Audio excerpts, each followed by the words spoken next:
Good afternoon, ladies and gentlemen. It is my honor to welcome all of you to the 2014 State of the State Address. At this time, I would like to introduce some of our esteemed guests. First, please give a warm welcome to the Attorney General of the State of New York, the Honorable Eric Schneiderman.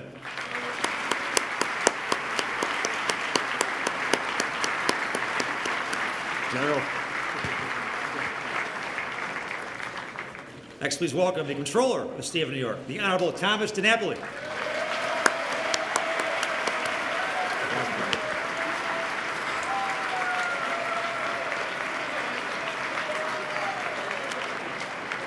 Next, please welcome the Minority Leader of the New York State Assembly, the Honorable Brian Cole.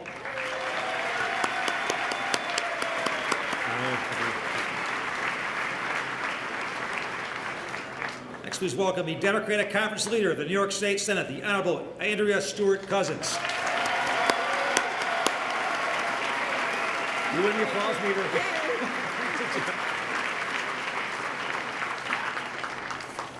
Please now welcome the Speaker of the New York State Assembly, the Honorable Sheldon Silver. The greatest speaker in history. Next, please welcome the Majority Coalition Co-Leader and Co-President Pro Tem of the New York State Senate, the Honorable Jeffrey Klein.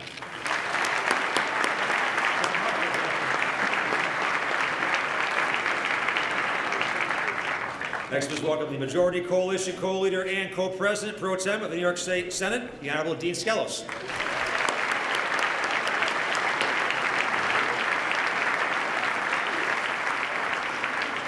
It is now my honor and privilege to welcome the great governor of the great state of New York, Governor Andrew Cuomo.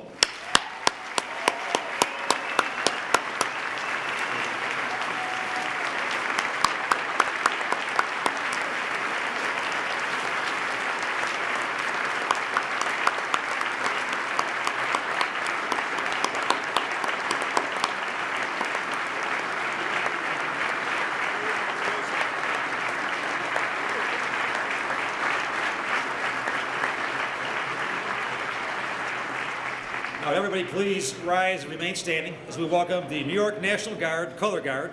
Major Denise Sherman will lead us all in a Pledge of Allegiance.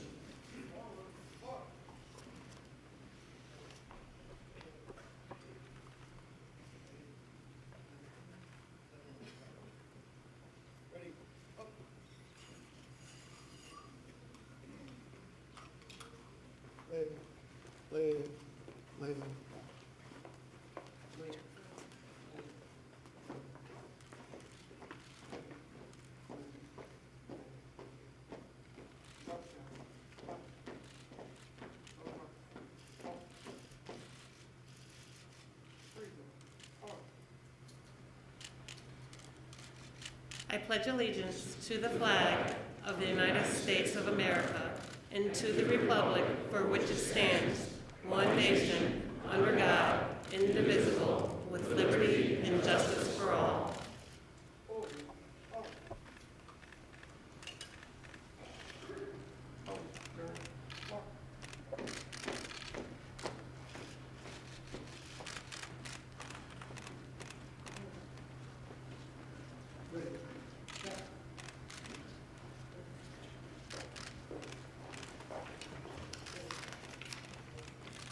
Thank you. Please take your seats.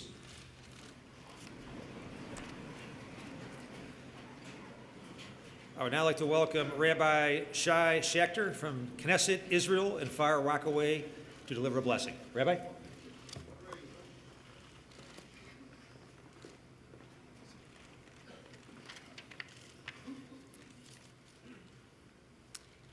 We gather today on this very special occasion to celebrate the completion of the year that has passed and welcome the new year to come. We appreciate the blessings that God has allowed us to help bring about, and as substantial as they may be, we feel as our job is never done. We join together to celebrate the successes and accomplishments of Governor Andrew Cuomo and thank him for all that he has invested and improved in our state, making it more just and equal one for all. We pray that God, the master and creator of the world, grant us the fortitude to raise the level of meaningful life for all in this state.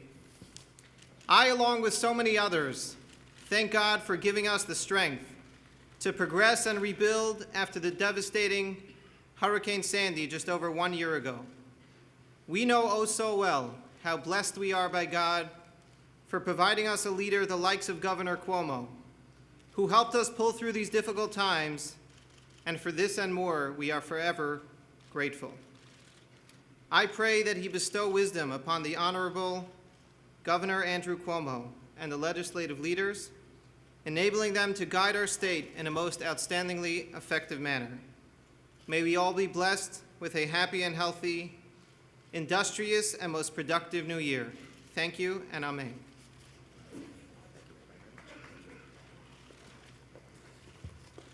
Thank you, Rabbi. It's now my pleasure to introduce a member of the Assembly, the Honorable Kareem Kamara, Senior Pastor at the Abundant Life Church in Brooklyn, to deliver the invocation. Reverend?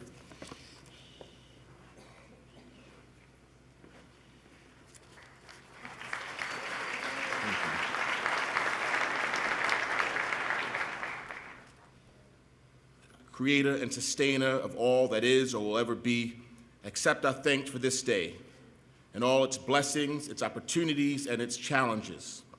Bless this gathering, bless our leaders, Governor Andrew Cuomo, Senator Skelos and Klein, Senator Stewart Cousins, Speaker Silver, Assemblyman Cole, Attorney General Schneiderman, Comptroller DiNapoli. We ask that you bless all leaders here, all elected officials, all community individuals, anyone who's here with the best interests of the state in mind. Bless and guide and direct this legislative session, its leaders, and our actions. We pray for strength and guidance for each day on the session calendar as it comes, for each day's duties, for each day's problems. Grant that each of us may feel responsibility to our constituents, our community, our state, and our country, and that we are challenged to give our best always. Let us commit to fighting to injustice not only in our particular corner, but wherever it's observed. As Dr. Martin Luther King Jr. reminded us, injustice anywhere is a threat to justice everywhere. Let us commit to owning our own actions and decisions. As Rabbi Abraham Heschel reminded us, few are guilty, but all are responsible. Let us commit to what has been the American way, a dedication to the most vulnerable in society. As Pope Francis reminded us, a way has to be found to enable everyone to benefit from the fruits of the earth, and not simply to close the gap between the affluent and those who must be satisfied with the crumbs falling from the table, but above all, to satisfy the demands of justice, fairness, and respect for every human being. As we gather here today as members of state government, we pray that we are mindful of opportunities to render our service to fellow citizens and to our community, that we are mindful of exerting our efforts upon which the future generation can build and that which makes the world a better place. But above all things, we pray that we're mindful of those enduring values that galvanize us: liberty, equality, and justice.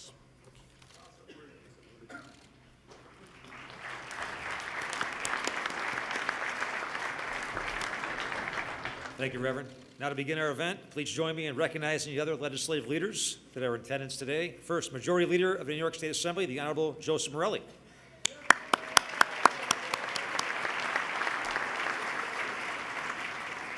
Majority Leader is the Assembly President.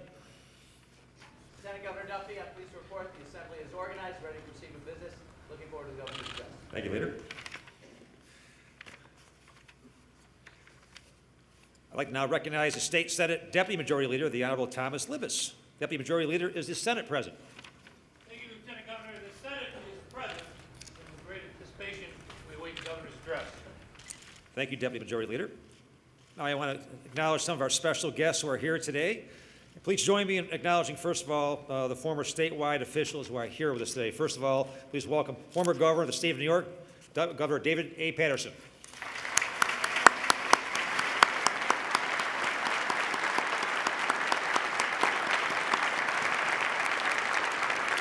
Next, please welcome the former Controller of the State of New York, the Honorable H. Carl McCall.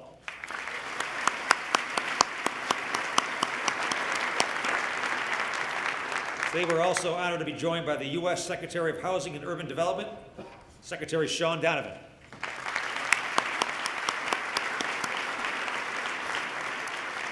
I'd also like to welcome all the local officials from across the state that took time to join us here today.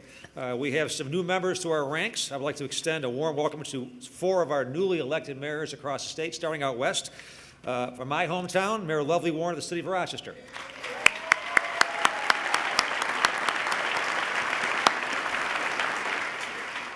Next, from the city of Binghamton, Mayor Richard David.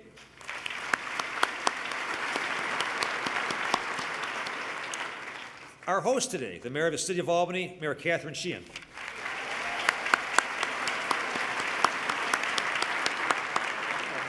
And last but not least, the mayor of the city of New York, Mayor Bill de Blasio.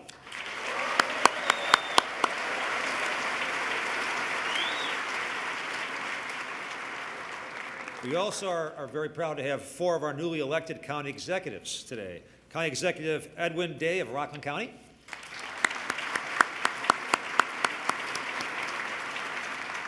Next, please welcome County Executive Vince Horgan from Chautauqua County.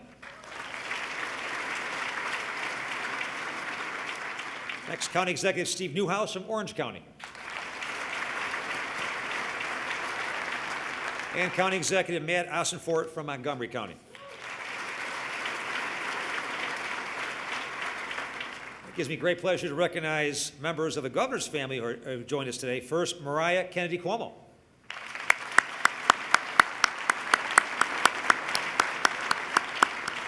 And also, please welcome Sandra Lee, who joined us today.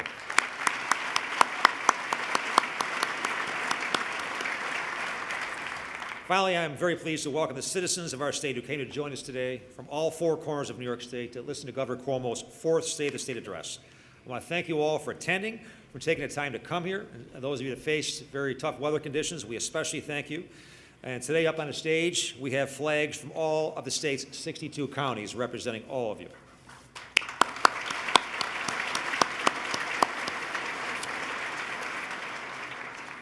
New York State has suffered 9 major natural disasters in the last 3 years. She has torn up roads in the North Country, washed away houses in the Catskills, flooded factories in the Southern Tier, and left millions of people in the dark in New York City and Long Island. Throughout it all, first responders from every corner of the state and from every level of government responded to the call of duty. These are men and women who run towards danger when every fiber in our bodies tells us to run the other way. Today, we are joined by 125 first responders who have courageously served our country and our state during all of these tragedies. On behalf of Governor Cuomo, I first want to thank each and every one of them for their great service to our state and country, and thank you for your bravery and your courage and all you've done for all of us. And I would ask them to please stand. I would also ask everybody in attendance if you join me in recognizing these incredibly brave individuals who have served us so well, led by General Murphy in the front row and 125 first responders. Please join me in a round of applause.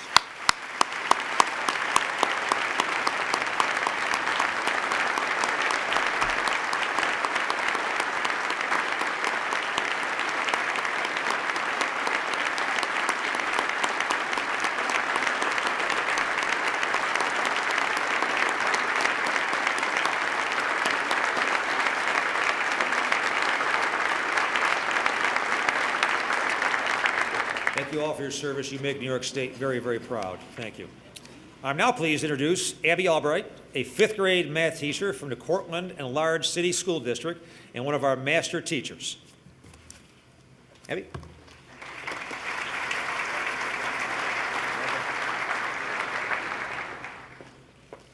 Hello.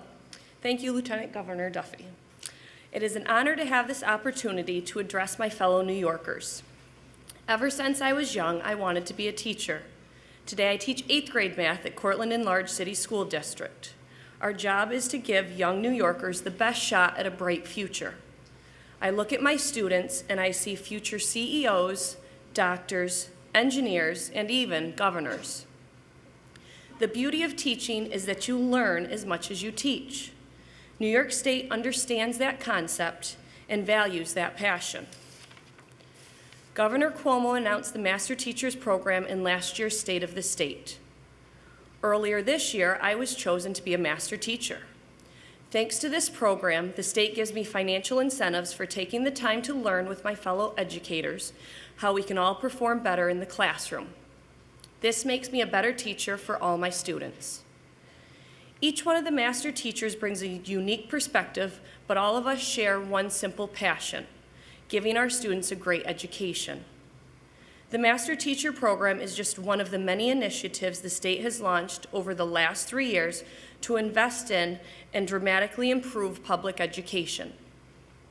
From teacher evaluations to pre-K and community schools to billions of dollars in new funding, the state is investing more in our classrooms and students than ever before.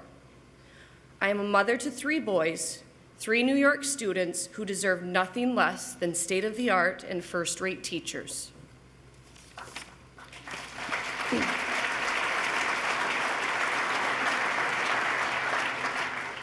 I can already see the change in their classroom and mine, and there is no doubt that all New York students will reap the benefits of teachers who are more engaged and better equipped. That is how we prepare the next generation of global citizens right here in New York. Thank you.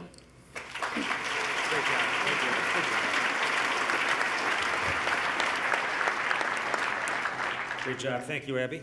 I'm now proud to introduce Pat Radke, who's the president of the UAW Local 897 from the city of Buffalo. Pat.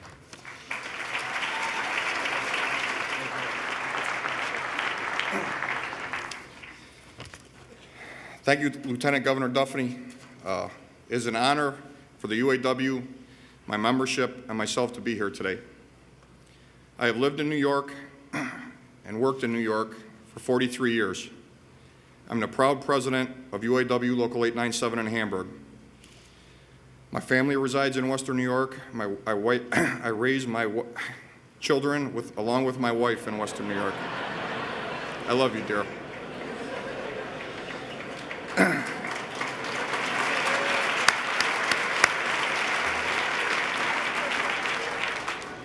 To say that our area has fallen on hard times is an understatement. For years, I watched as my friends lost their jobs and struggled to pay their bills. I wonder if or when I would be next. It is a difficult feeling to explain, the stress and the fear. Factories were closing down, unemployment rates skyrocketing, and people continued to leave in search of opportunity. I grew up in Lackawanna, in the shadow of Bethlehem Steel, which employed tens of thousands of people. Now all those jobs are gone. In fact, I work in the only remaining standalone Ford stamping plant, and this is in an area which was rich with manufacturing jobs just 20 years ago. All the others have closed up and packed up and moved down the road. And through that time, our state government was nowhere to be found. I think it's clear, standing here today, that the tide has turned. And there is no better example of this progress than the Ford stamping plant just outside Buffalo where I work. About 6 weeks ago, the governor came into our plant to announce that Ford was going to invest $150 million in my facility, solidifying the factory's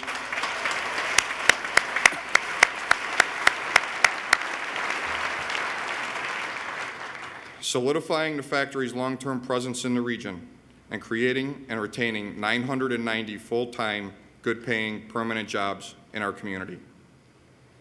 Governor Cuomo was there, supporting the men and women in organized labor, standing up for our region once again. On the day that the governor came to our plant, 990 families were giving something you can't put a price tag on, and that is peace of mind. The Ford investment is just the latest surge of companies relocating to Western New York. They all see the activity in the region, and they want to be part of it. In what used to be a desolate, abandoned neighborhoods, you now see new businesses opening their doors, shovels in the ground, and more job opportunities than ever before. And people are moving back to Western New York because they know they can start a business, raise a family, and prosper. Even the site of the old Bethlehem Steel plant that I grew up next to is coming back to life. And I look around and read the news. I see what's happening not only in Buffalo, it's spreading across the state. Ford decided to stay because they knew they would never find a better, more dedicated workforce, no matter where they went. They decided to stay because, like so many other companies investing in New York, they got the support and the partnership they need from our state government. This is a new state government that is constantly working to help us reach our potential, because we are the backbone of New York's economy and its communities. And finally, we have a state government that recognizes all these needs. So it is my honor and privilege to introduce the man who has transformed our state government, the governor of the great state of New York, the greatest state in the Union, Mr. Andrew Cuomo.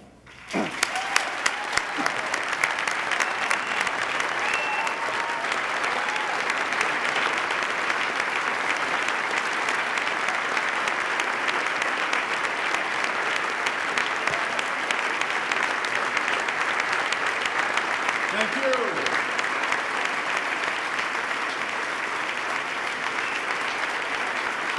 Thank you. Thank you. Thank you very much, and Happy New Year to all of you. First, let's start by giving Pat a big round of applause for coming up and sharing his story.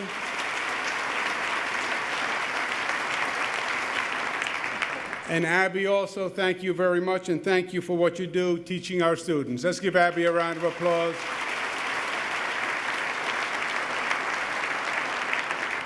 To the great master of ceremonies for today, an outstanding lieutenant governor, a great public servant. He's been all over the state for 3 years. Nobody works harder or better than Lieutenant Governor Bob Duffy. Let's give him a round of applause.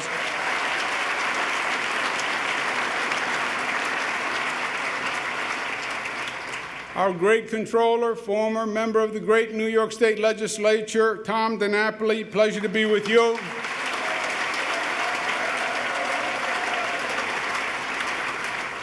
Attorney General Eric Schneiderman, who's doing a fantastic job for the state of New York. Pleasure to be with you, General. They were introduced already, but I can't overemphasize the cooperation, the partnership of the legislative leaders. We've had a great 3 years. It wouldn't have happened if these individuals didn't do what they did individually and work together the way they did. And as a personal point of privilege, I want to thank them for the kindness that they've shown me. Senate Leader Dean Skelos, Speaker Sheldon Silver, Independent Leader Jeff Klein.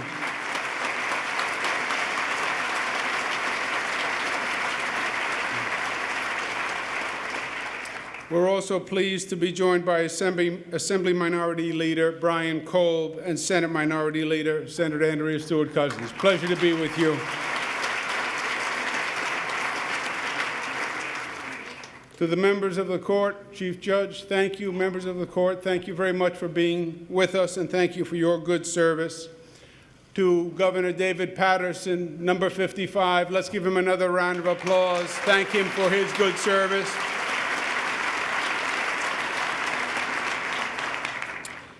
And again, Happy New Year to all of you. I think it's a year that is going to be a banner year for the state of New York, and that's what I'd like to speak to you about today, where we go in 2014. But there's an old saying that you don't really know where you're going until you know where you've been.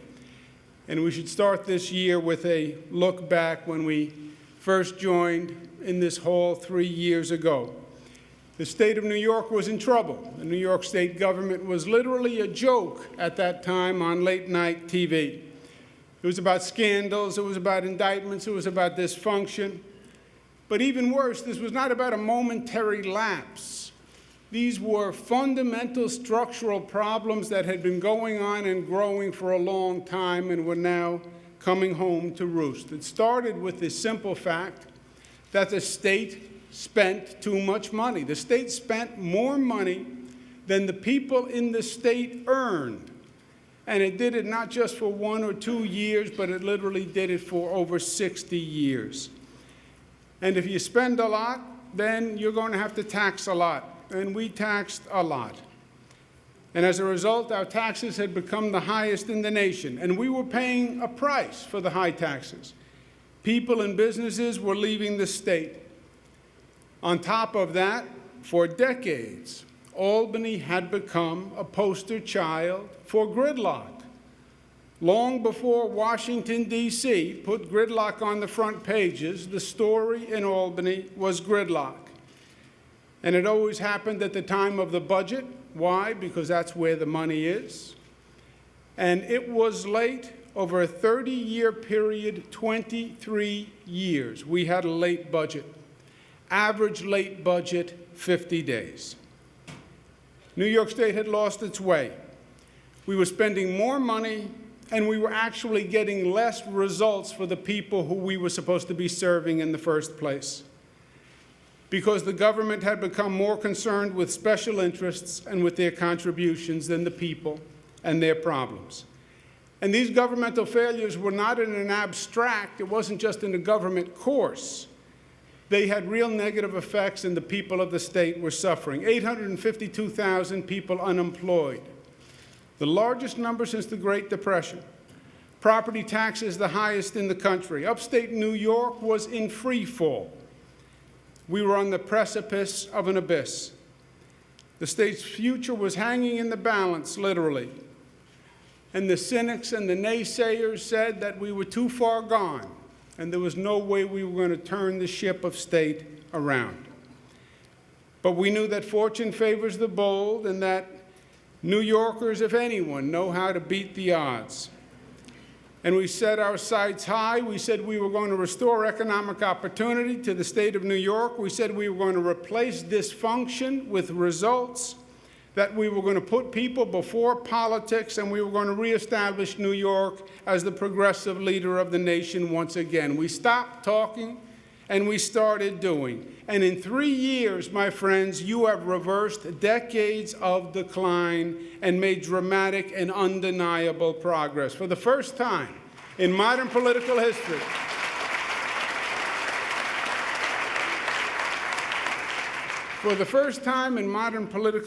the state has real fiscal discipline. We've held spending to 2%.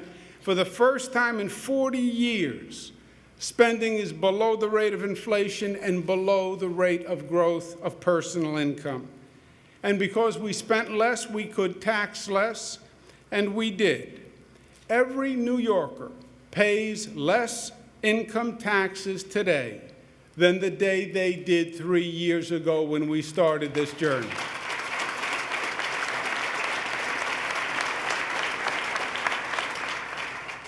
We now have the lowest middle-class tax rate in over 60 years. And we don't just have lower tax rates. We have a fairer tax code. We went from a flat tax in the state of New York, where everyone paid the same income rate, regardless of how much income they earned, to a graduated rate, which is much more fair for the people of the state. After 20 years of trying, we passed the state's first property tax cap.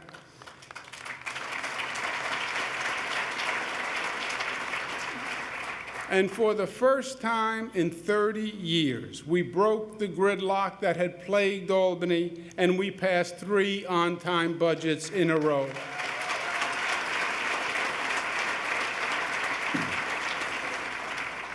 After years of false starts, we instituted a real teacher evaluation process that focuses on performance rather than merely growing the bureaucracy. After 30 years of talking, we passed casino gaming, which will bring a new economic future to parts of this state that have been suffering for too long. After decades of conflicts, we renewed our spirit of partnership with the Indian nations across this state. And let's take a moment to recognize the Nation Representative Ray Halbritter from the Oneida Nation of New York, Ron LaFrance of the St. Regis Mohawk, Beverly Cook of St. Regis Mohawk, and Michael Kimmelberg of the Seneca Nation. Thank you, and thank you for being with us today. Thank you.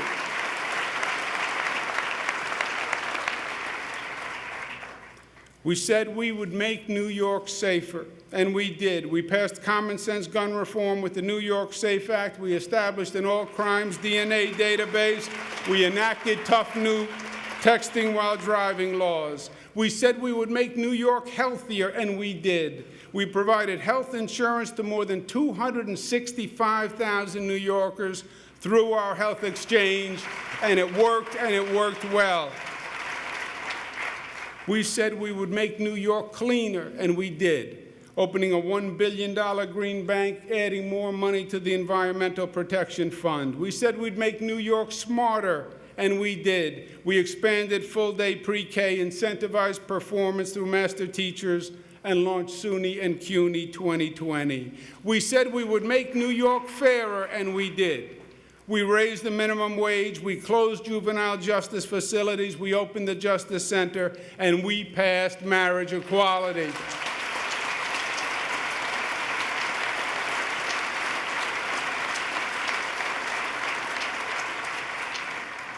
The proof is in the pudding, and the arrows are pointing up. We've added 380,000 new private sector jobs since 2010. New York is now ranked number 2 in the nation in number of jobs created since the recession. And today, as we sit here, we have more private sector jobs in the state of New York than ever before in the history of the state of New York.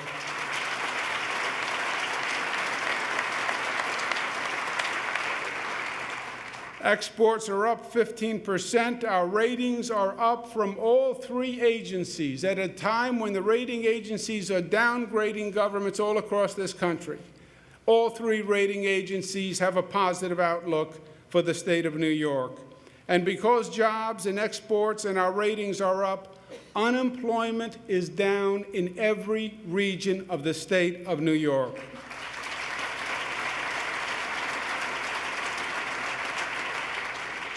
We have given New Yorkers a government that costs less, taxes less, and actually does more for the people who are in need.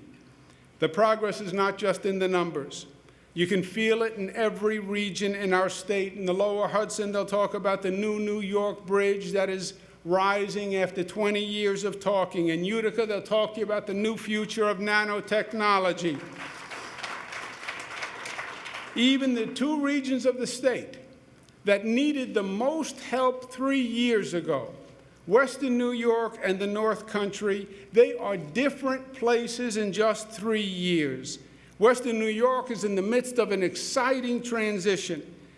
The Republic Steel plant that closed in 1984, which was the symbol of the low point of Buffalo, today is the same site where Riverbend is rising, a new R&D clean energy plant that's going to provide hundreds of jobs in Buffalo.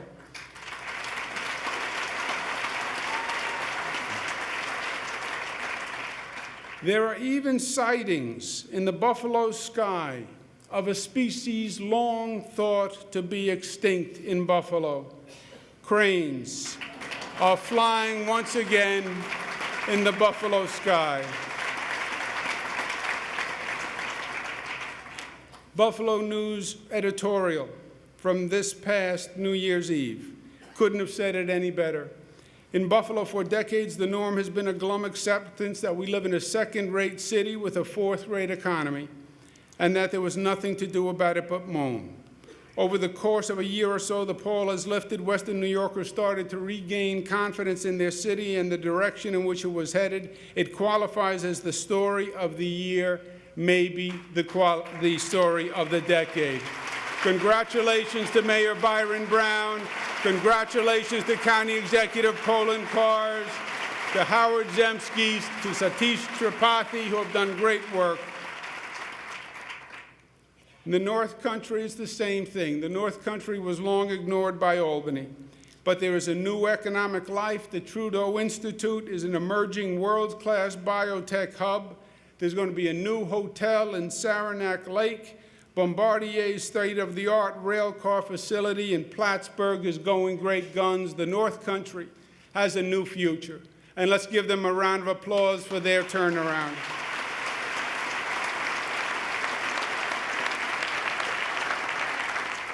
3 years ago, the Capitol was literally and figuratively crumbling.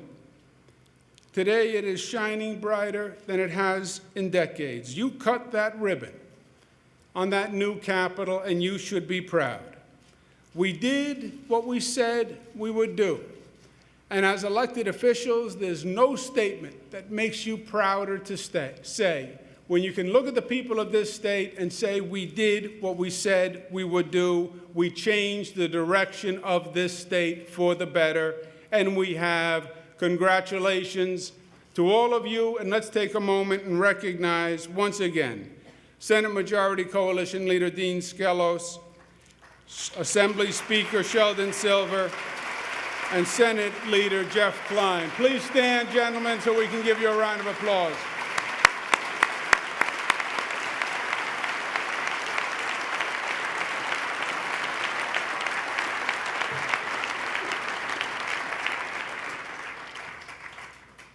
Now, we have much more to do, but we are energized by a new strength, a new pride, and a new confidence.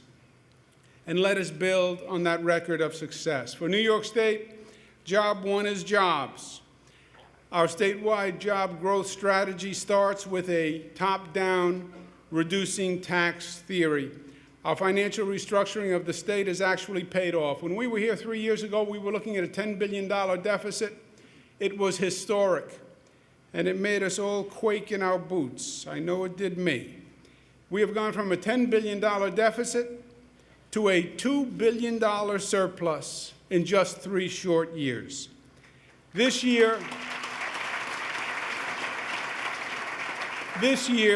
within the 2% spending cap, we can increase our investments in education, healthcare, economic development, and still provide more tax relief.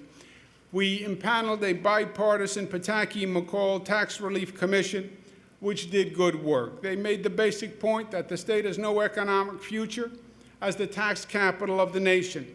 People move and businesses flee. So let's continue to make our state more competitive. Let's cut more burdensome business taxes. New York State's corporate tax rate is currently 7.1%. Let's cut it to 6.5%, which would be the lowest corporate rate since 1968, and really send a strong signal to business saying this is a different day and we're doing it a different way.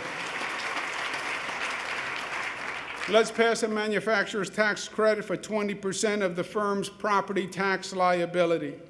New York is one of only 15 states with an estate tax, and our exemption levels are among the lowest and our rates are among the highest. Let's eliminate the move to die tax, where people literally leave our state, move to another state to do estate planning. We propose raising New York's estate tax threshold and lowering the rate to put it in line with other states.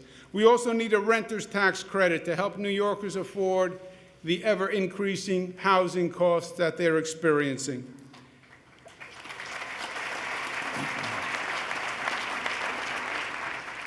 And a circuit breaker, which is a property tax credit to help low and middle-income New Yorkers based on their ability to pay. The Pataki-McCall Commission recommended a freeze on property taxes for 2 years to help homeowners and to incentivize local governments to reduce costs. A property tax freeze, but only if 2 important conditions. Year 1, the locality stays within the 2% cap, and in year 2, the locality takes concrete steps to reduce their costs through shared services and/or consolidation.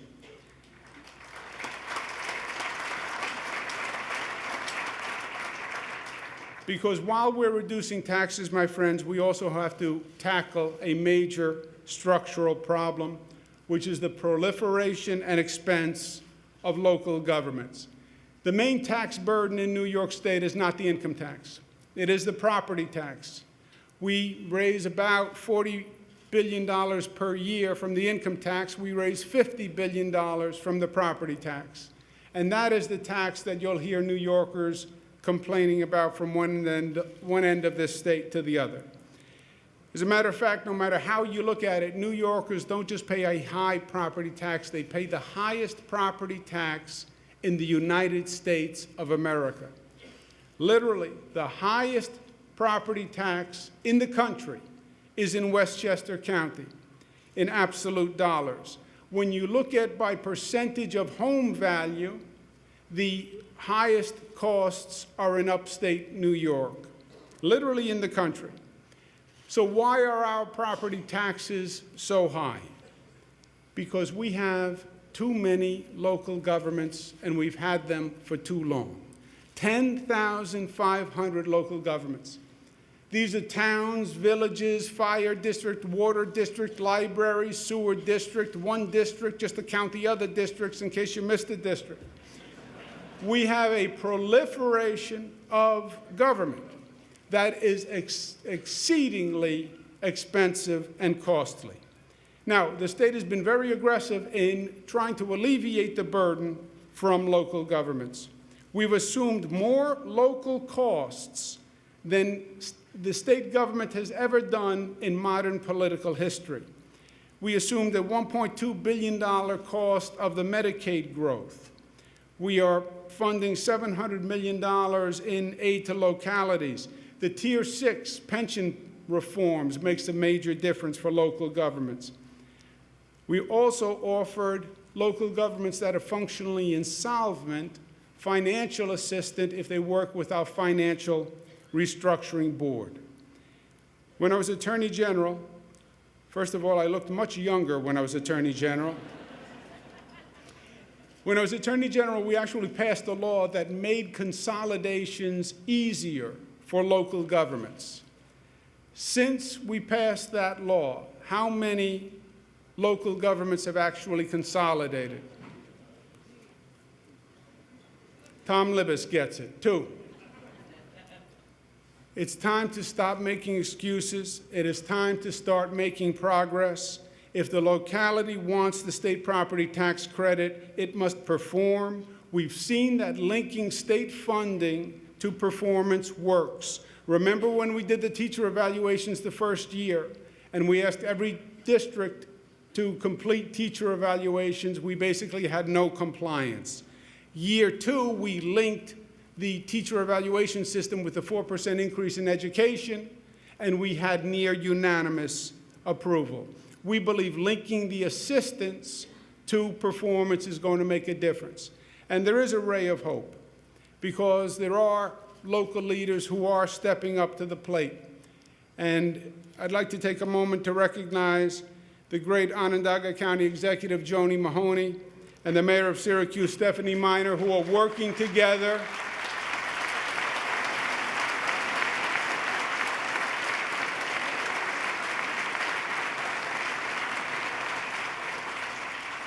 They are working together to see if they can achieve consolidation and shared services between Onondaga County and the city of Syracuse.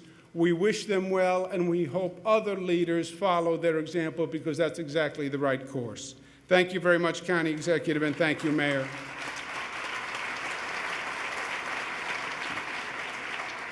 Second, we need to eliminate the regulatory barriers. We all agree, eliminate any regulatory barriers that we can that are barriers to business growth. We've talked about it for many, many years.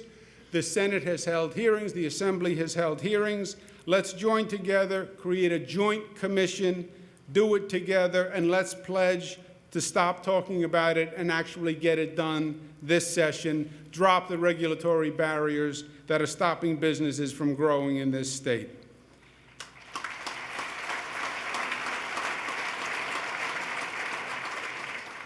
Third, we have to rebuild our infrastructure, because we need a 21st century infrastructure to build on. Our airports are the gateways to New York for nearly 50 million people each year. Vice President Biden was here yesterday talking about how countries all around the globe are developing their airports with sophistication and hospitality suites. Even our nation is doing a good job overall in updating its airports and upgrading its airports. Unfortunately, state of New York has fallen behind. LaGuardia Airport is ranked as the worst airport in America, believe it or not. That is a disgrace, my friends, and it is unacceptable, and it's going to change. We need to modernize JFK and LaGuardia. We've talked about it for too long.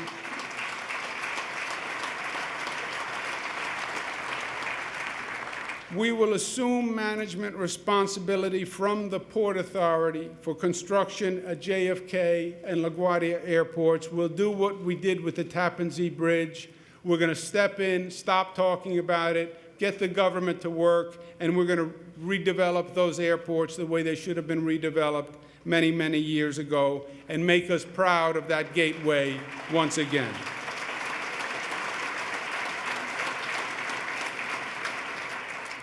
We must expedite the building of our energy superhighway. We still have a problem getting low-cost, excess clean, renewable power downstate from upstate, which is costing ratepayers $600 million a year. It can take up to 2 years, believe it or not, to get a new transmission project approved. And some of the proposed projects are causing concerns by expanding into local communities. Let's incentivize smart projects that locate within state-owned or existing transmission right-of-ways so they're not interfering or spreading into local communities. And let's offer those smart projects an expedited approval process that will cut the time from 2 years to 10 months if they do it smart. It's a win-win for upstate, which needs the economic growth, and it's ratepayer savings for downstate New York.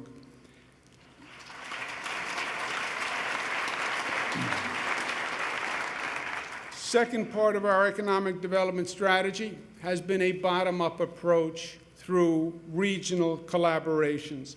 Our regional economic development councils are working. They are the core of our jobs agenda. The proof is in the pudding, and it is all across the state. Let's do another round of the REDCs, a fourth round, because let's build on what is working in this state, and working with local communities on a regional basis is working, and we have to do more of it.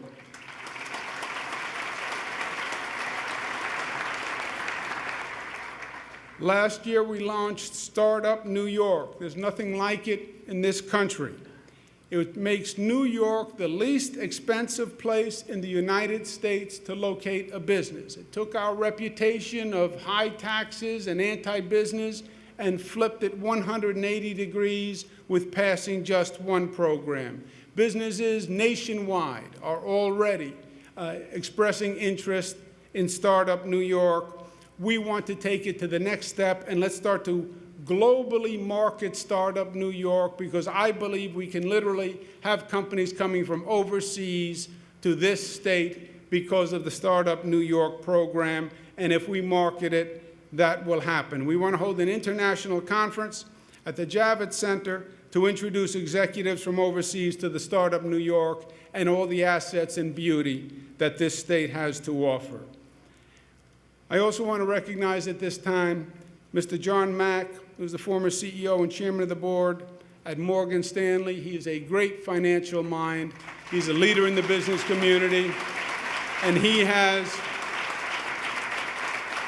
John Mack has been generous in volunteering to help the state on financial matters writ large, but also to help market the Startup New York program, and his credibility is a tremendous asset when we're marketing New York and we're marketing Startup New York. Let's give him another round of applause, Mr. John Mack. Thank you very much.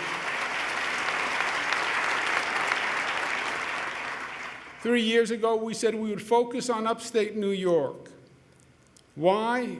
Because the upstate economy lags not just the New York City economy, not just the rest of New York State, but it lags nationwide. Literally, over a 10-year period, when the nation was growing 9%, upstate New York was growing at just about half the rate of the country. And this is a problem, frankly, my friends, that we ignored for too long. And upstate New York then entered a downward cycle where they lost economic power, which caused a depopulation of the area, which caused the loss of political power, which caused the loss of governmental help, which then caused more economic power to be lost. And upstate New York has been in that cycle. Not for 1 year, not for 2 years, for 10, 20, 30 years. The notable exception was, frankly, here in the Capital District and nanoscale, where the state made a significant contribution, and with some real talent from Dr. Elaine Calleros, literally generated an entire industry. But it shows what the state could do when the state invested.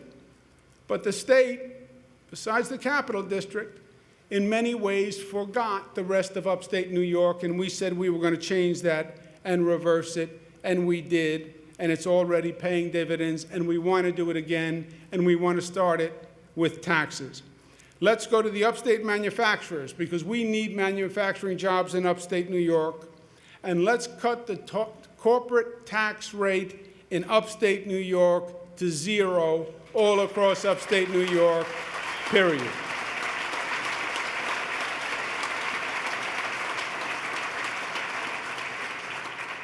Why? Because you can't beat 0, my friends, and it is a competition. We've taken our tourism efforts to a new level. So far, we invested $40 million in our marketing campaign, and our investment is paying off. Tourism spending is up year to year $4 billion, believe it or not. It's twice the national rate of growth. Tourism jobs increased by 25,000, which is also twice the national rate of growth. We want to redouble our tourism efforts. We need the activity upstate New York, and with upstate New York, seeing is believing. If they visit again. If they visit, they enjoy it. It's just a matter of exposure, because once they come, they're hooked.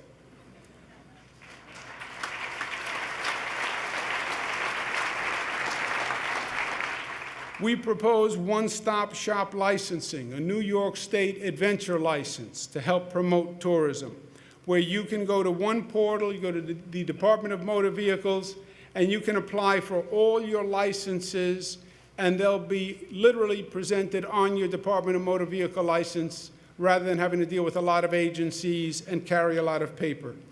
That happens to be our Commissioner of Department of Motor Vehicles, Barbara Fiala, who's doing a good job.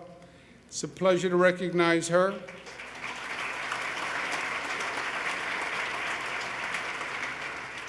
I did not know that Barbara was a trapper and a muzzle loader, however, but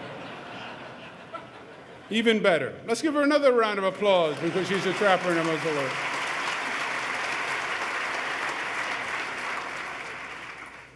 On this quest, the state will open up 50 previously closed state-owned land, so there'll be more opportunities for hunting, fishing, boating for both in-state people and tourists who come from out of state. We're going to launch a whole new signage campaign on our roads, promoting the assets of New York, organized into 3 campaigns: the Path Through History campaign, the I Love New York attraction campaign, and the Taste of New York food and beverages. You'll see these signs on the roads literally over the next few days. And these campaigns link online to all those attractions in that particular area, all along the thruway and all along major routes.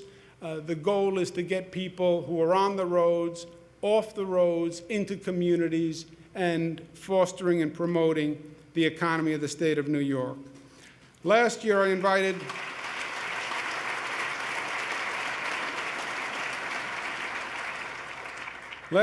invited some of you to participate in the Adirondack Challenge at this speech at this time. Most of you accepted the challenge. We had the new guys who came proudly. We had the tough guys who came. We had Butch Cassidy and the Sundance Kid, who actually made a guest appearance. We had the Thelma and Louise's raft, which was a highly competitive one. We had the Odd Couple raft. And we had the city slicker raft. We had the master rafters, or at least people who thought they were master rafters. Oh, that's embarrassing, Larry.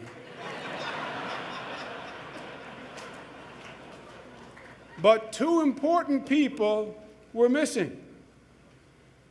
And we put out an all-points bulletin because we were very concerned when they weren't there. We expected them to be there. We were hoping that they would be there. We were sure they were there. And therefore, when they weren't there, we were very concerned and did what we were expected to do. We were later happy when we found out at least they were okay. In a new spirit of bipartisanship and cooperation, taking it to new heights, Speaker Sheldon Silver and Senate Leader Dean Skelos.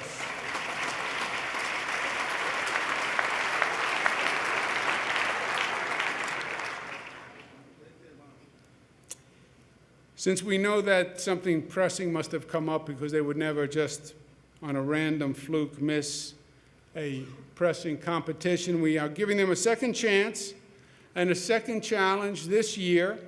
It's the 2014 Bassmaster Classic. It's the Governor's Challenge. It's August 21st. It'll be held on Owasco Lake. I once again hope that Dean Skelos and Sheldon Silver and Jeff Klein are there for the competition. It will be all in good sport, but I hope they're there. You're all invited, and we'll have some fun, and we'll promote some tourism. I'll see you there.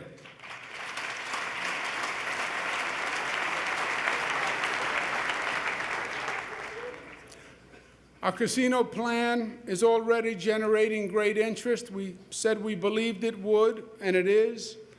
Our challenge now is to make casinos a reality, make it happen fast, and make it happen correctly. Our current plan is March 2014 for the RFP to go out. Bids come back in June, and we hope to make the selections in early fall. The casinos are going to be run by the Gaming Commission, and the chairman of the Gaming Commission, which is an appointment by me, is going to be Mr. Mark Guerin, who is the president of Hobart and William Smith Colleges. He is a great academic. He's former director of the Peace Corps. He's a model of civic engagement. He's done a great job at the university, and it's a pleasure to have him, and we thank him for taking the time to take on this important obligation. Mr. Mark Guerin, thank you very much.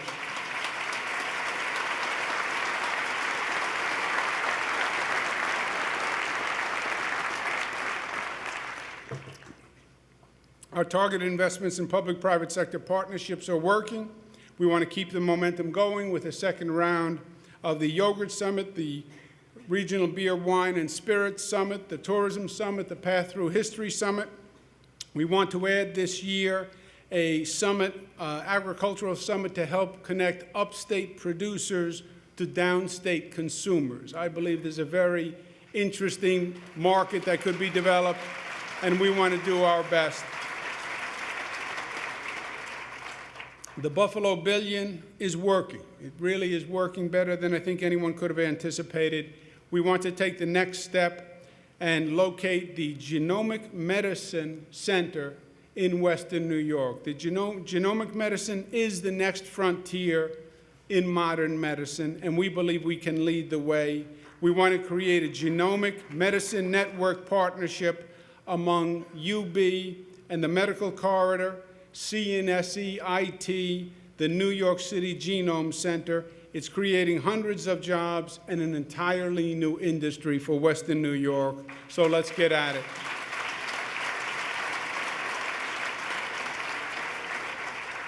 In the North Country, the proposed Route 98 could reduce travel time and speed up commerce. Let's see if we can make it a reality. We've been talking about it for years. Let's get DOT to undertake a study and see if we can make this project happen. That's our focus on upstate New York. You can see it's comprehensive, from tax credits to tourism to casinos to targeted investments to Buffalo and Route 98. It's been an important priority. It's paying dividends, and we're going to keep it going. But whether it's upstate or downstate, the best long-term economic development strategy is to have the best education system in the world, period. And that's our focus. We are in the midst of an education reinvention, replacing a 1950s bureaucracy with a 2020 performance organization. We formed the New York Education Reform Commission, headed by Chairman Dick Parsons. They have done extraordinary work. They've called for full-day pre-K, extending school days, and for performance pay. The next step now in our journey is to reinvent our classrooms with new technology. We must transform our classrooms from the classrooms of yesterday to the classrooms of tomorrow. Experts said that technology would be the great equalizer. They said that the information superhighway would be a democratizer of education. And that's correct, and they are right, if you are on the information superhighway. But if you're not on the information superhighway, it could leave you behind at 100 miles per hour. And there are great disparities in education. At some schools, there are children who are on the internet. Some schools, they don't even have a basketball net. There are some schools where they have sophisticated new computer systems on the first grade. There are some schools where the most sophisticated piece of electronic equipment is the metal detector that you walk through on the way to the classroom. And that is just wrong in the state of New York.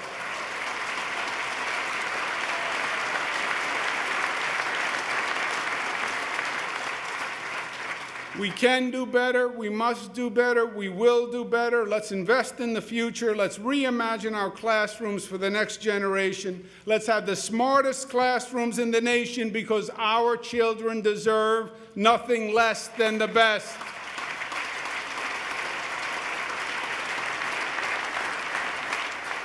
Let's go to the people of this state. Let's be bold. Let's go to them in November. Let's put on the ballot a bond referendum for the Smart Schools Initiative. Let's invest $2 billion in providing the technology of tomorrow, today, to bring our classrooms up to speed.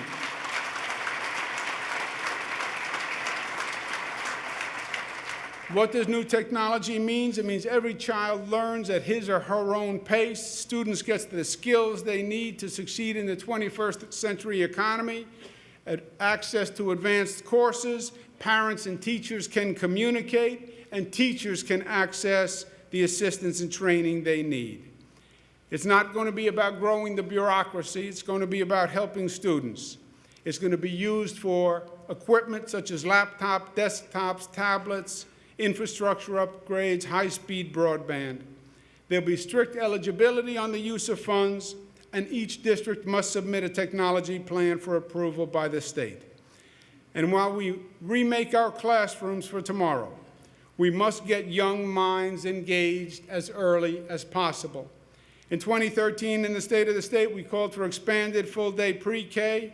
The Assembly has long championed the same. It's time for New York State to have universal full-day pre-K statewide.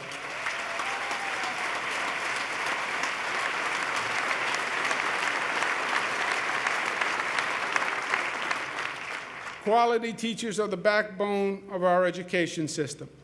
And let's recognize and thank Master Teacher A.B. Albright, who did the introduction, for her introduction today and for being here. Thank you again, A.B.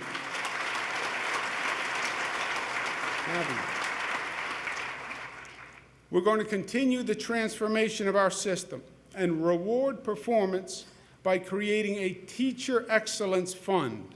It's going to be the first statewide teacher performance bonus program that actually rewards performance for teachers and incentivizes teachers who perform well. Teachers who are rated highly effective on their evaluations, which is the highest statewide rank, would be eligible to receive $20,000 as a bonus in performance pay, which is on average 27% of their salaries. You want teachers who can perform and who do perform, then incentivize performance with a performance bonus and pay them like the professionals they are.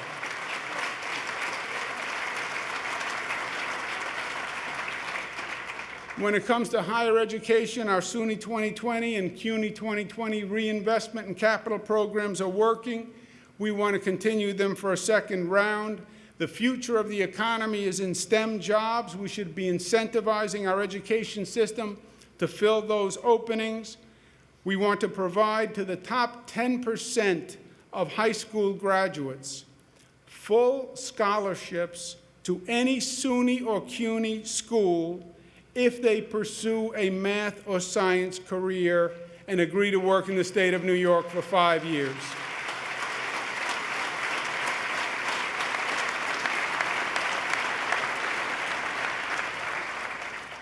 After Storm Sandy, Irene, and Lee, the New York State as we know it faces a different reality. We had more storms this year in the central part of the state, and for government officials, it's an entirely new challenge. County executives, governors, mayors were accustomed to dealing with the matters of cities and states, but this really is a challenge that no one can be fully prepared for. Luckily, we have extraordinary elected officials in the state of New York, and we have extraordinary county executives who I've had the pleasure to work with through these storms. And I'd like to, at this time, recognize Suffolk County Executive Steve Ballone, Nassau County Executive Ed Mangano, Oneida County Executive Anthony Precenti, for really working above and beyond the call of duty and doing extraordinary work for the people of their county. Thank you. Thank you, gentlemen. After what we went through, we literally have to reimagine New York because all the rules, all the theories are out the window. And it's now, through the experiences, reimagining how New York should be built, because extreme weather in many ways changes everything. First, we want to start by installing the nation's most advanced weather detection system here in the state of New York, because early detection will literally save lives, and we haven't been getting the correct information early enough. And the state will embark on putting in the most sophisticated weather detection device ever installed by a state. We're going to establish the nation's first college on emergency preparedness and homeland security. Believe it or not, there is no such college. There are colleges that offer courses in the area. But we're going to establish the nation's first college dedicated solely to emergency preparedness and homeland security, because I believe this is a field that's only going to grow. Unfortunately, it's only going to get worse. And we want this college right here in the state of New York training our people and training others from around the country. We've recruited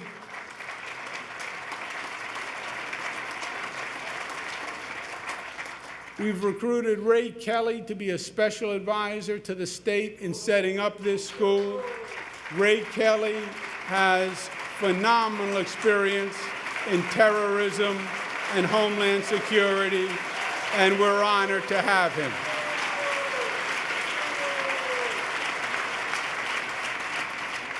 We'll create a citizen responder corps to train our own citizens. We want to train 100,000 citizens in the state of New York by year's end, so people know how to provide services in their own home, for their own family, and then they can be helpful on their own block and on their own community. We have to totally harden our transit system.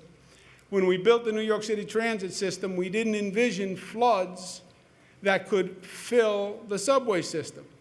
The tunnels are open, the subway entrances are all open. And in a situation like Sandy, that just created tremendous flooding. We now have to reimagine a subway system where you can close all those openings. And we're going through that with a $5 billion massive plan. That picture is of an experimental inflatable plug that is inflated to plug a subway tunnel to keep the water out. We will open a new spur for Metro North Railroad to provide more resiliency and direct access to Penn Station, which will also at the same time build 4 new stations to bring transit options to the Bronx.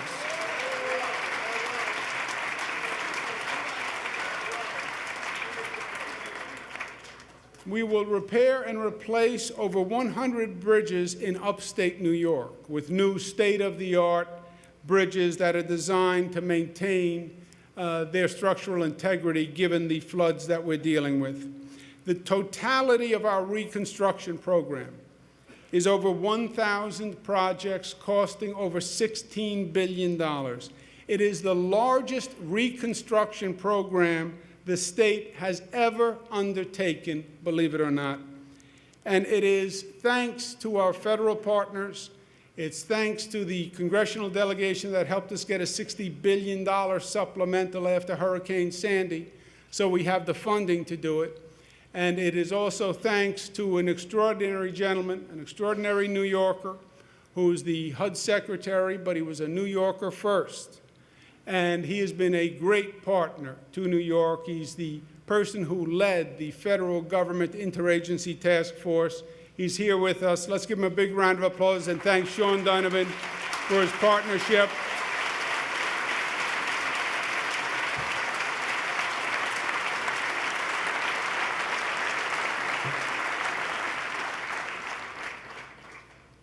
But, my friends, even with all that, we still have more to do. We have to make New York healthier. Research suggests that medical marijuana can help manage the pain and treatment of cancer and other serious illnesses. 20 states have already started to use it. We'll establish a program allowing up to 20 hospitals to prescribe medical marijuana, and we will monitor the program to evaluate the effectiveness and the feasibility of a medical marijuana system. New York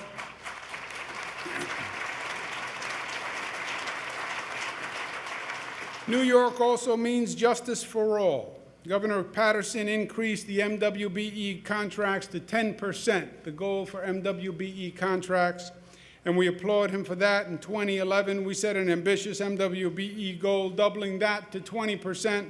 I'm pleased to tell you that we actually beat it this year and have exceeded the goal of 20%. This year, we will focus on certifying more companies, more MWBE companies, so we can even create more jobs. There are other New Yorkers who we can help in this way. Disabled veterans showed us their loyalty. We must show them our loyalty.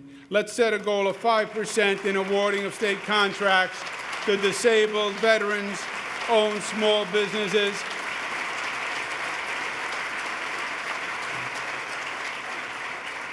We will host a summit this spring to find ways to make this goal a reality.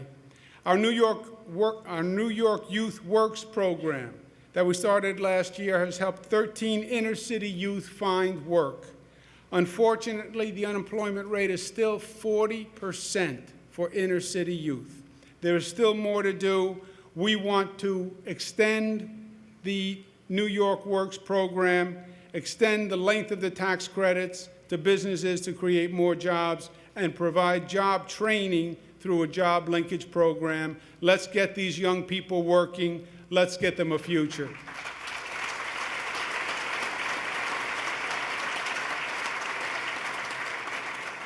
Affordable housing is a crisis. Homelessness is growing. We're going to increase our commitment by investing an additional $100 million in building affordable housing.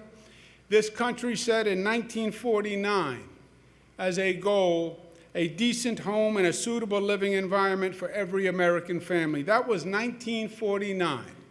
It still hasn't become a reality. In 2014, every New Yorker deserves a safe, clean, decent place to live, and let's make it a priority for this state government by putting $100 million more into affordable housing. We have good news in the criminal justice front. The good news is crime is down and our prisons have fewer people in them. We are reducing the madness of an incarceration society and ending a system of unnecessary human and financial waste. And now we have eliminated 5,500 prison beds. The bad news, you should applaud for that.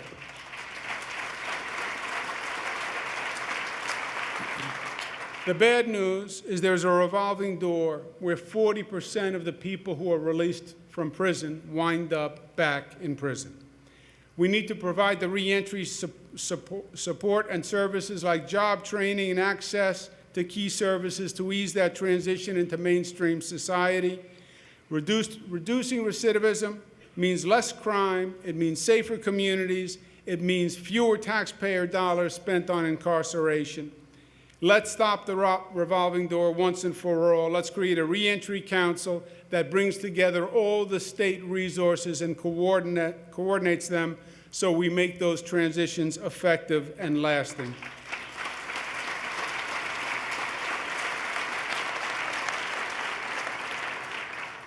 Our juvenile justice laws are outdated. Under New York state law, 16 and 17-year-olds can be tried and charged as adults.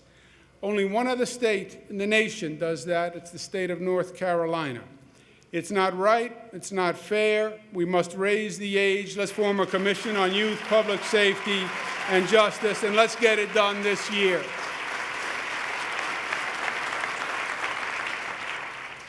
Last year, we proposed a 10-point Women's Equality Act agenda. Why? Because discrimination against women is very much alive and well.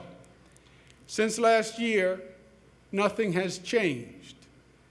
Discrimination against women still exists.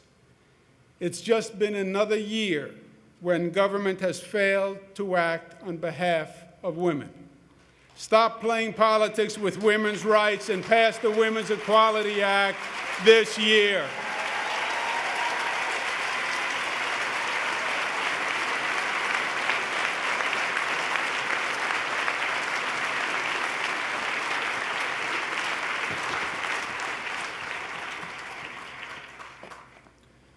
$47,000 drivers with 3 or more drunk driving convictions are still on the road.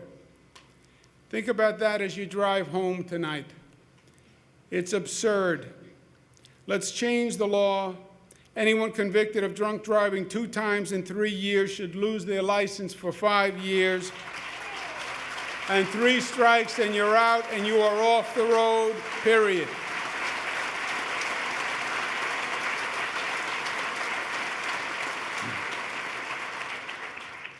There's an old Italian expression, we grow too soon old and too late smart. For young drivers, a cell phone can be more dangerous than a bottle of alcohol. For teen drivers, texting while driving creates more fatal accidents than drinking while driving, believe it or not. 77% of young adults say that they can text and drive safely.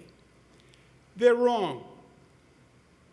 Let's continue to crack down on texting while driving. If a teenager is caught texting while driving, they should lose their license for 1 year. Let them learn this lesson. They are our sons and our daughters, and let's save lives.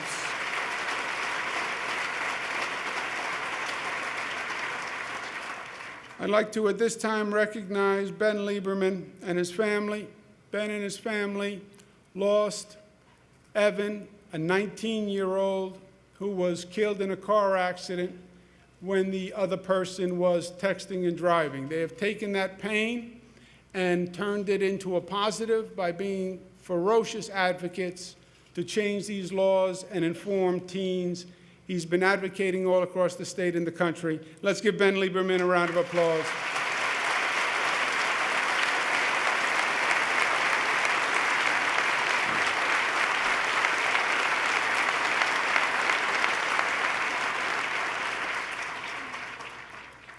Last year, I appointed a Moreland Commission to investigate public corruption.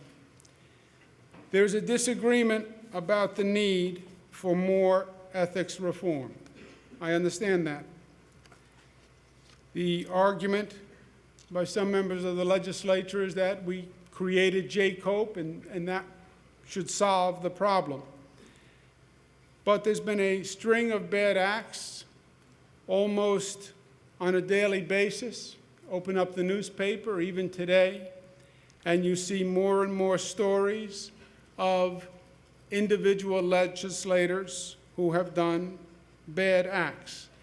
And it reflects poorly on all of us because people don't distinguish. It's an assemblyman, it's a senator, it's a Democrat, it's a Republican. It's just a politician. And it's just a state politician who works in state government. That's all they hear and that's all they know. And it reflects on all of us. So, well, I didn't do it, it's not my problem. No, it is a problem for all of us. And it goes to the essence of what we are all trying to do. Ethics reform is an acknowledgement of the problem and an acknowledgement that we need to fix the system. Ethics reform says to the people of this state, yes, I saw the news articles too, and it bothers me, and I'm troubled by it. And we're going to pass ethics reform because we're going to change the system because we understand your concern that there seems to be a pattern of these repeated instances of bad acts. That's what ethics reform is. That's why I was arguing for ethics reform last year. And that's why I'm arguing for ethics reform this year. I propose a new anti-bribery and corruption laws, public financing of elections, independent enforcement at the Board of Elections, and disclosure of outside clients with business before the state.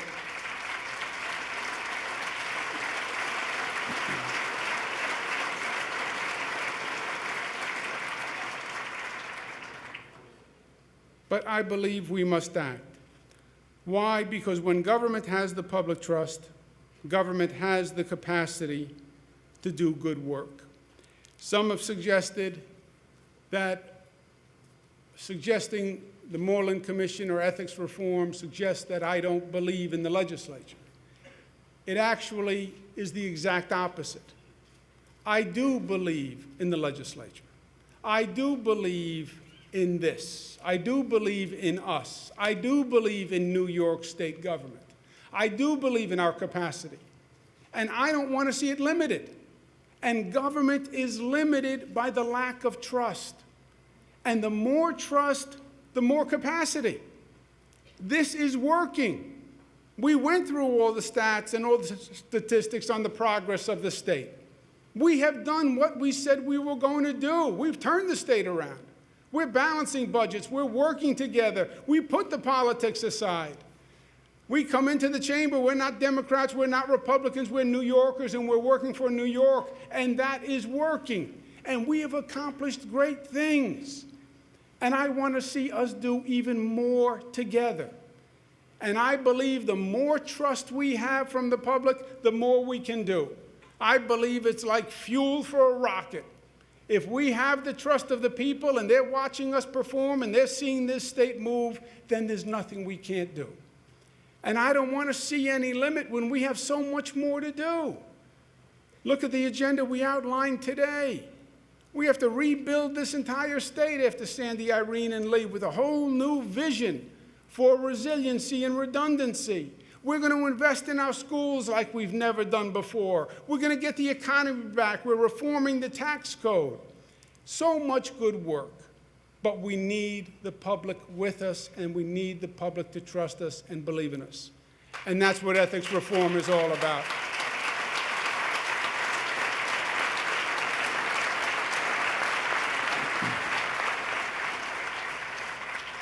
And my last point is this.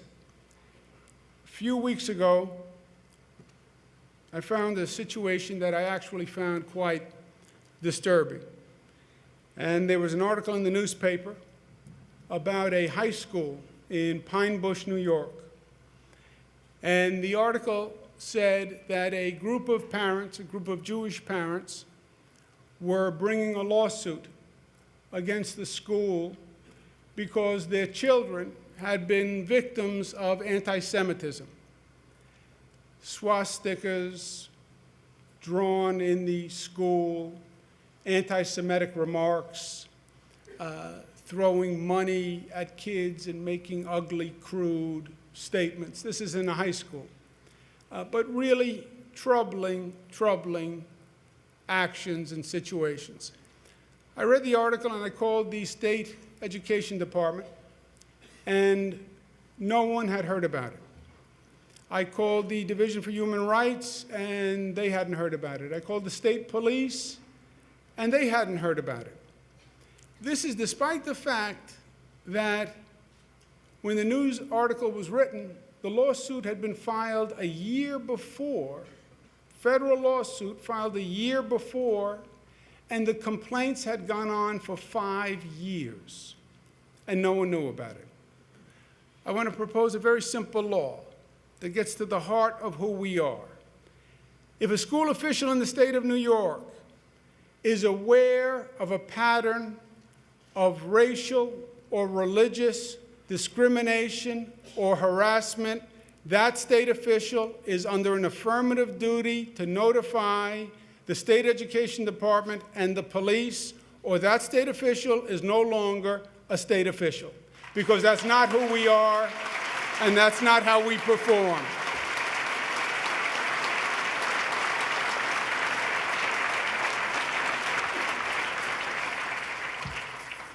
And as we leave here today, let us recommit and remember what makes New York special and what makes us special as New Yorkers. New York is not about the buildings, and it's not about the land. What makes New York so special is the people, and it's how we treat each other, and it's what we have here, and it's what we have here. It's how we feel, and it's what we believe. And it's the premise that made this state the great state it was in the first place. And it's why the Pine Bush situation is so troubling to me, because this state made a very loud and clear statement. This state said to the entire world, we are open for business, and we welcome everyone here to this great state of New York. That is the Statue of Liberty in the harbor. Come one, come all. We don't care the color of your skin. We don't care your religion. We don't care how much money you have in your pocket. You come to New York, and we will welcome you, and we will work with you, and we will invite you into the family of New York. And while other states say we're afraid of diversity, while other states are building fences, we say we're excited by the diversity. We welcome the diversity. The diversity is what made us in the first place. And we believe we can take that diversity and we can take those differences and we can make one from those differences. We believe we can forge community from the people we welcome here. And the concept of community is we're all in this together, that there's a cord that connects you to you to you to you, and that cord weaves a fabric. And when one of us is raised, we're all raised, and when one of us is lowered, we're all lowered, because we're part of one community and we're part of one fabric. And that's what made New York great, and that's what continues to make New York great, that at the end of the day, we are one. We are upstate, we are downstate, but we are one. We are Latino, we are African American, but we are one. We're New York City and we are Buffalo, but we are one. We are Democrat and Republican, but we are one. That is the promise of this great state. That is e pluribus unum, out of many, one. It's the founding premise, the enduring promise. It's the promise that we inherited from our parents, and the promise of New York that we're going to pass on to our children, and the promise, my friends, that we are going to make a reality in this great state working together. Thank you, and God bless you, and let's have a great 2014.